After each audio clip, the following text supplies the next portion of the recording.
Right now on Thornton360, City Council looks ahead to 2018. Personal fireworks are illegal to use in Thornton. We'll tell you the easiest way to avoid a big fine. And art outside the box. Thornton residents are loving this new art effort. Thornton360 starts right now.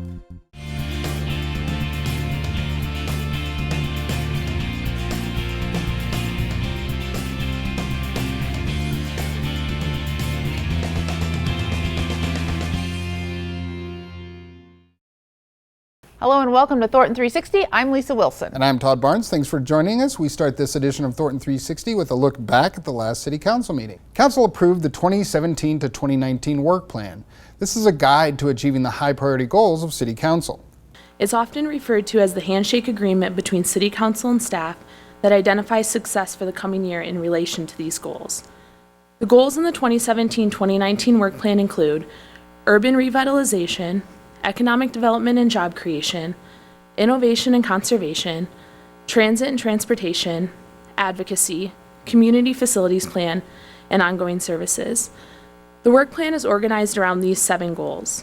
Each goal is defined by the approved community outcomes, and these community outcomes are achieved through specific actions and benchmarks. Each benchmark has a completion date by quarter and estimated resource allocation that includes both direct costs and staff time. Development of the 2017 through 2019 work plan began in January with the formation of council ad hoc committees. Through this committee process, City Council and staff worked together to identify and prioritize projects.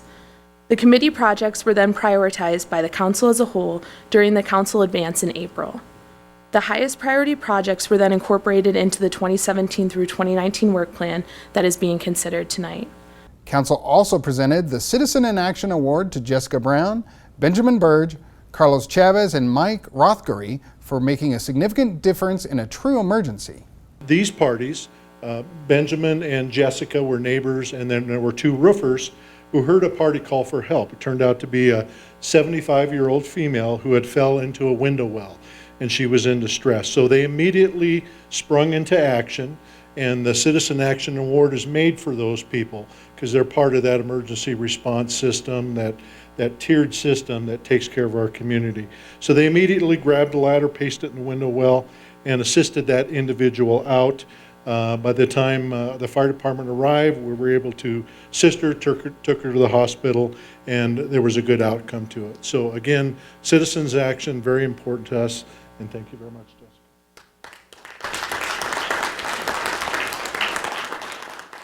To see the entire City Council meeting, tune to Xfinity Channel 8 or visit cityofthornton.tv. A reminder now that it's illegal to possess or use fireworks in the city of Thornton. We measured the heat that came off of a sparkler to show how hot it can get. And those are the 1 items that we're putting in the hands of children. Adults are thinking that that is a safe firework to use when actually, in reality, that is one of the most dangerous fireworks to use because of the temperature that it reaches, which is 1200 degrees Fahrenheit. And when you think about it, we bake a cake at 350, water boils at 220, and that's 1200 degrees, which is hot enough to get a 3rd degree burn. So that's over 1,000 degrees now. Of course, in the city of Thornton, all fireworks are illegal. Even the possession of fireworks is illegal. So we recommend that you leave fireworks up to the professionals.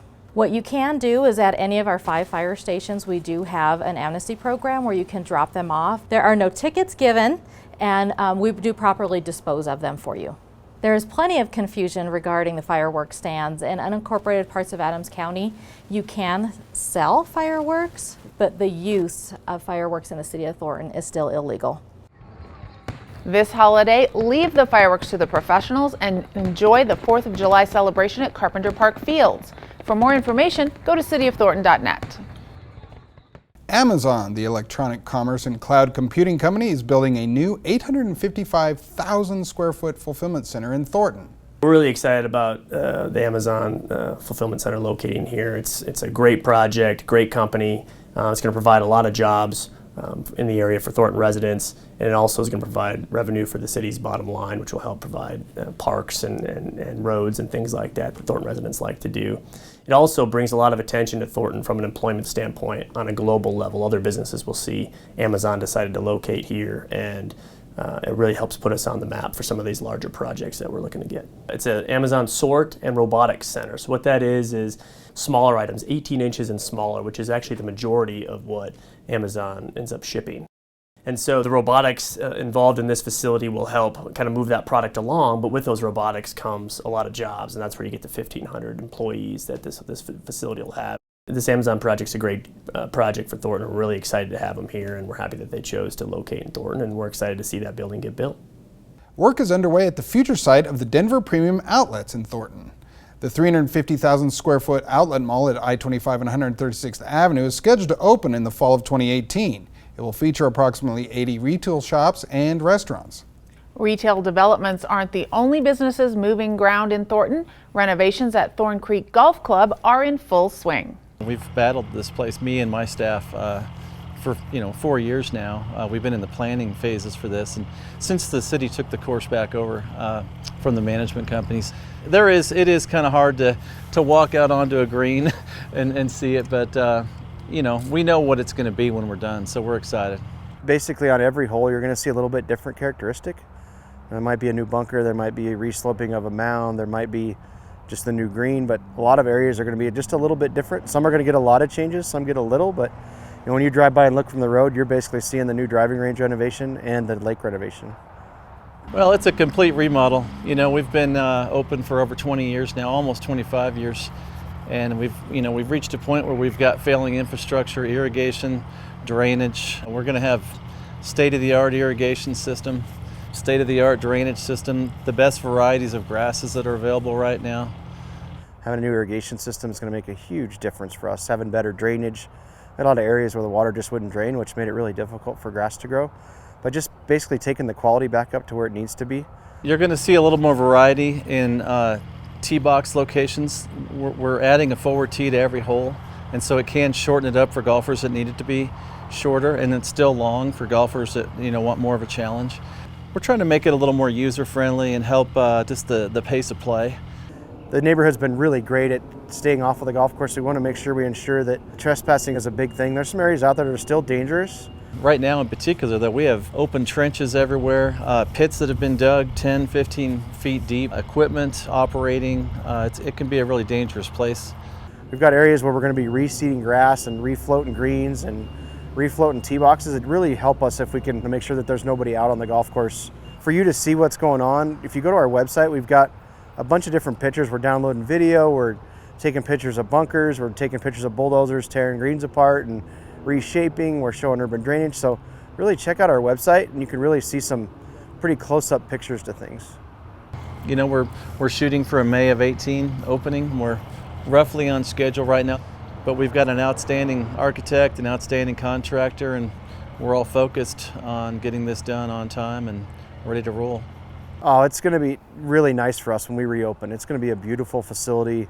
People are really going to enjoy being out here just because it is new and shiny, but we're also trying to take the service levels up so that we're taking great care of you so you and your families can come out and hang out, have dinner, go to the golf shop, go play golf, hit some range balls, and just enjoy the facility. The next Tree Branch Recycle drop-off events for Thornton residents are July 8th and August 12th. We have the once per month Saturday drop-off of tree branches available to our residents in Thornton.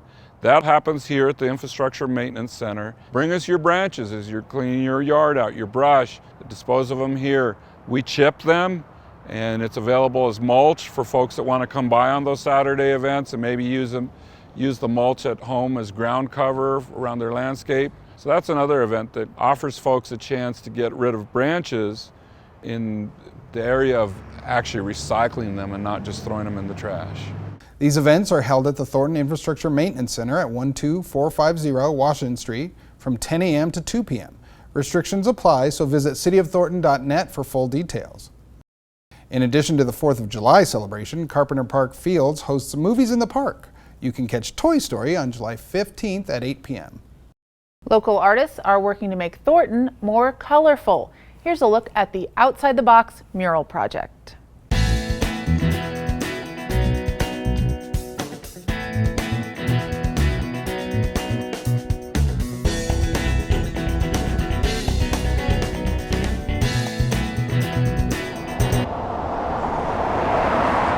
Outside the Box Traffic Box mural project was started to mitigate tagging and graffiti throughout the city and to bring awareness to local public arts and arts advocacy with a very easy to do, fun, bright project that people only have to drive by to appreciate.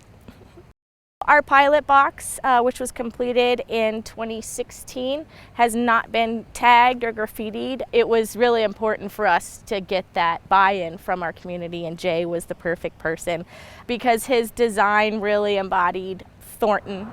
This is my second utility box I painted for the city of Thornton, and really happy to be doing this again, and I'm really glad that community's on board too. They're really enjoying it, and really happy to be beautifying our community in Carpenter Park. I'm really glad that my dad's going to be doing one on 112th and Madison, so we're going to make this park look even better than it already is, and the city looking more colorful, more vibrant. So I'm really proud to be a part of this again. That's really my goal too, is have people be really proud of their facilities and parks that they have, and bring people together and give them something nice to look at, something beautiful. This is really me living my dream, doing my public art, and this is good to be giving back. We've gotten a lot of positive response from it from the community, and they want to see more. So we did 6 more this summer, and we're hoping to increase that to 15 next summer. We coordinate with not only neighborhood services and graffiti removal, but also traffic services, finance, and local artists, so it's really a cross-department effort. I'm just really taken aback at the support by the community and the city, and the involvement by local artists, and just getting people aware of their neighborhoods and things that are happening. Public art is the great equalizer. You don't have to pay admission, you don't have to know anything about art. It's there, you make your own interpretations, and we're supporting local artists and just making things colorful. That's it for this edition of Thornton 360. I'm Todd Barnes. And I'm Lisa Wilson. Thanks for joining us. We'll see you next time.